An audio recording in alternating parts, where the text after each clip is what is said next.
Second ఫ్లోర్లో మీటింగ్లో ఉన్నాం.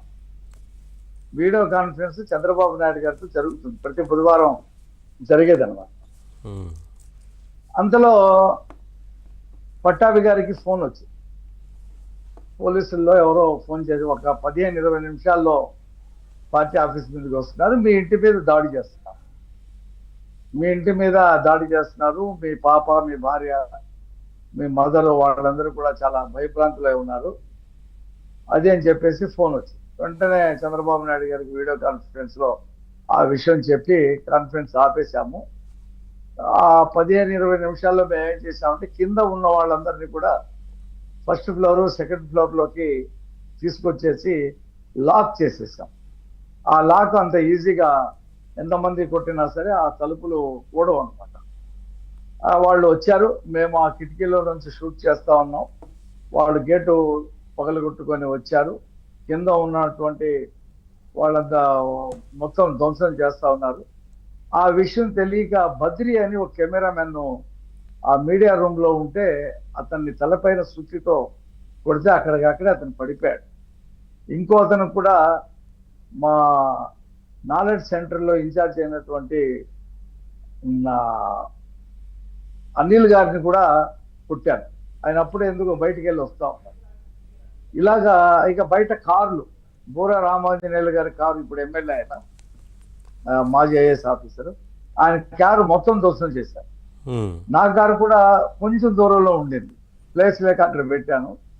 మొత్తంగా 15-20 కార్లు ఏ కనిపిస్తే ఆ కాంప్లెక్స్ లో మొత్తం ధ్వంసం చేశారు. పోలీసులు అయితే 4 ఉన్నారు అక్కడ. 4 పోలీసులు ఏమీ మాట్లాడలేదు. మేము వెంటనే సెకండ్ ఫ్లోర్ లో కాన్ఫరెన్స్ ఆపేసి పోలీసులకు ఫోన్ చేశాం, డీజీపీ ఆఫీసర్ కూడా ఫోన్ చేశాం. ఏమి స్పందన లేదు. వాళ్ళు రెండో ఫ్లోర్, ఫస్ట్ ఫ్లోర్ లోకి వచ్చి మొత్తం ధ్వంసం చేయాలని చెప్పి అనుకున్నారు. వాళ్ళ వల్ల కాలేదు అది. ఒక అరగంట సేపు ఉన్న తర్వాత వాళ్ళు వెళ్ళిపోయారు. అయితే ఇది నేను ఎందుకు చెప్తా ఉన్నానంటే ఇవన్నీ కూడా సీసీ కెమెరాల్లో రికార్డ్ అయింది. అవును. దీనికి సూత్రధారి జగన్మోహన్ రెడ్డి, సజ్జల, అవినాష్, లేకపోతే ఎమ్మెల్సీలు వాళ్ళు కాదు. జగన్మోహన్ రెడ్డి మీరు ఏదో ఒకటి చేయండి, తెలుగుదేశం పార్టీ ఆఫీస్ మీద దాడి చేయండి అని చెప్తే దానికి ఎలా చేయాలి ఏంటి అని సజ్జల డిజైన్ చేశాడు. వాళ్ళ పార్టీ ఆఫీసులో కూర్చొని పార్టీ ఆఫీసుకి రప్పించాడు. ఇతను ఎక్కడో ఉన్నాడు, ఫోన్లలో మాట్లాడి డిజైన్ చేశాడు. అందరినీ అటు గుంటూరు నుండి, విజయవాడ నుంచి అందరినీ కూడా ఆ రౌడీ గ్యాంగ్ అందరినీ కూడా రప్పించి, ఎంతో దూరం ఉండదు సార్, అది తాడేపల్లిలోనే ఉంటది వైసీపీ ఆఫీసు. ఉమ్, అక్కడ నుంచి దాదాపు 2-3 కిలోమీటర్లు. ఉమ్, వాళ్ళందరూ వచ్చారు, చేశారు. జగన్మోహన్ రెడ్డి ఏం చెప్పాడు దాని మీద? పట్టాభి గారు నన్ను తిట్టాడు, ఇది ఆయన అన్నది ఒక మాట అయితే దానికి పెడార్థాలు తీసి, రకరకాల పెడార్థాలు తీసి నన్ను తిట్టాడు.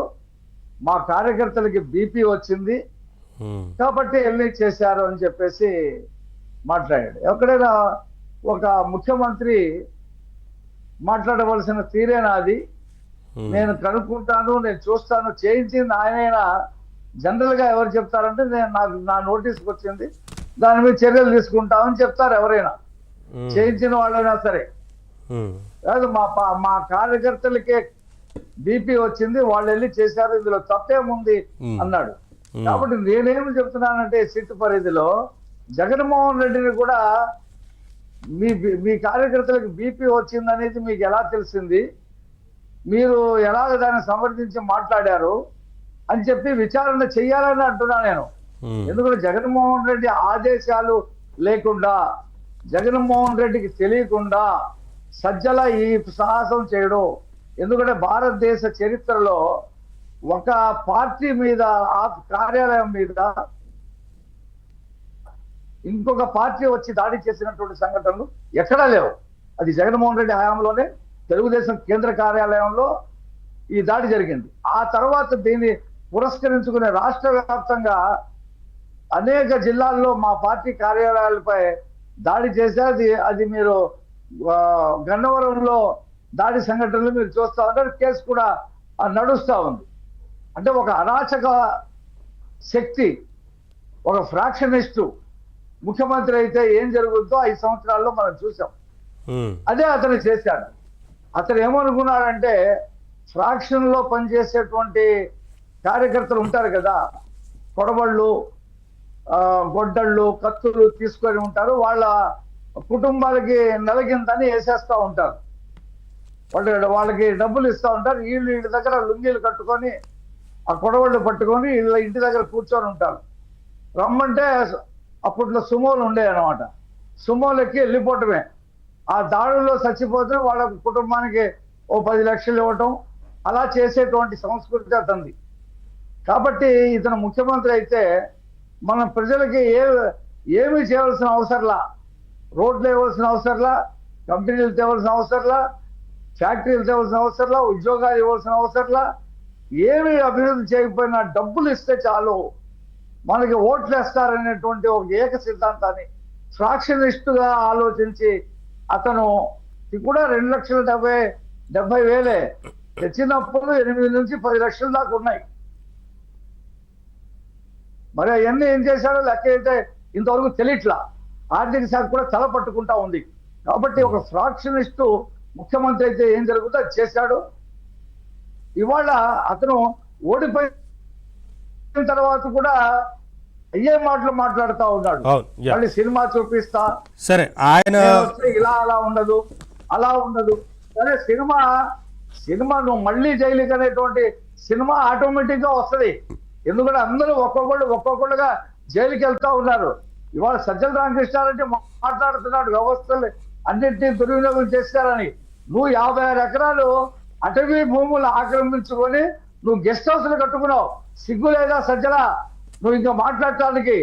ఆ కేసు సరే, ఒకసారి సజ్జల విచారణ గురించి డిస్కస్ చేద్దాం సార్. ఒకసారి నేను రజనీ గారు వాయిస్ తీసుకుంటాను. రజనీ గారు, సజ్జల ఇవాళ మాట్లాడుతున్న తీరు చూస్తుంటే మీకు ఏమనిపిస్తోంది? ఆయన గతంలో వ్యవహరించిన తీరు, ఇవాళ ప్రజాస్వామ్యం గురించి ఈరోజు మాట్లాడుతూ ఉన్నారు. ఆ రోజున ఒక పార్టీ కేంద్ర కార్యాలయం మీద దాడి చేసి ఆ దాడికి పక్కా పథకం రచించిన ఆ పార్టీకి సంబంధించిన వ్యక్తులు వారు అందరూ ఇన్వాల్వ్ అయ్యారనేది ఇప్పుడు విచారణలో తేలే అవకాశం